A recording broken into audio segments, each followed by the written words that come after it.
Hei, hamster pemburu keuntungan. Kalian tahu aku selalu punya ketertarikan pada mobil keren. Dan aku yakin aku bukan satu-satunya. Ya, mobil bukan hanya sekadar seonggok logam di atas 4 roda. Itu adalah peningkatan hidup. Mobil membawamu ke banyak tempat, menunjukkan gayamu, dan kadang-kadang bahkan membangun basis penggemar di sekitarnya. Tapi ini dia plot twistnya. Apa yang sebenarnya terjadi di balik permukaan mengkilap bisnis mobil itu? Siapa yang menghasilkan uang sebenarnya? Dan bagaimana caranya? Mari kita nyalakan tombol bisnis ini ke daya maksimum dan lanjutkan ke video berikutnya. Ini akan membuka tabir tentang bagaimana dunia penjualan mobil benar-benar bekerja. Mari kita injak pedal gas dan cari tahu. Dealer mobil sebenarnya tidak mendapatkan uang dari penjualan mobil. Jadi, bagaimana mereka mendapatkan uang? Jawabannya mungkin akan membuatmu kesal. Mari kita mulai dari yang paling tidak mencurigakan dan lanjut ke yang lebih gelap. Dengan penjualan mobil baru, dealer menghasilkan 100, mungkin $500 keuntungan per mobil. Kadang-kadang pun tidak ada. Mereka mengatakan kepadamu bahwa mereka balik modal hanya untuk membuatmu tertarik karena uang sebenarnya dihasilkan setelah kamu mengatakan setuju. Kamu tahu ruangan kecil di akhir tempat mereka membuatmu menunggu dokumen-dokumen itu. Itulah pencetak uangnya, yang juga dikenal sebagai kantor F&I, finansial dan asuransi. Di sanalah mereka mendapatkan 2 hingga 4 ribu per mobil. Tapi bagaimana caranya? Mereka diam-diam menambahkan garansi ekstensi seharga $1.200 dan tambahan $800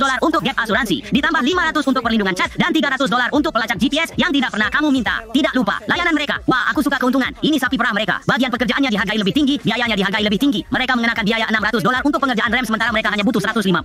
Butuh diagnostik, cukup $200 untuk memberitahumu apa masalahnya. Setiap kali kamu mengangguk, kring-kring. Jadi ya, dealer mobil bukan menghasilkan uang dari menjual mobil kepadamu. Mereka mendapatkan penghasilan dari menjual perintilan lainnya. Wow, kita baru saja menyelami inti dari seluruh industri mobil. Dan jujur saja, banyak yang berkaitan dengan psikologi dan persepsi. Saat orang membeli mobil, mungkin rasanya kesepakatan utama terjadi saat orang menyerahkan uang dan mendapatkan kunci mobilnya. Namun bisnis yang sebenarnya dimulai dengan semua dokumen yang cenderung kita abaikan. Dokumen yang disebut membosankan itu, asuransi, rencana servis, biaya tambahan, di sanalah keuntungan sebenarnya tersembunyi. Seperti yang ditunjukkan dalam video, bagian tambahan itu adalah mesin sebenarnya dari permainan mobil. Jadi ingatlah ini, tim hamster, bisnis yang kuat berarti berpikir jangka panjang. Sampai jumpa di episode berikutnya, dan ingat, hamster adalah kekuatan. Satu untuk semua, dan semua untuk satu.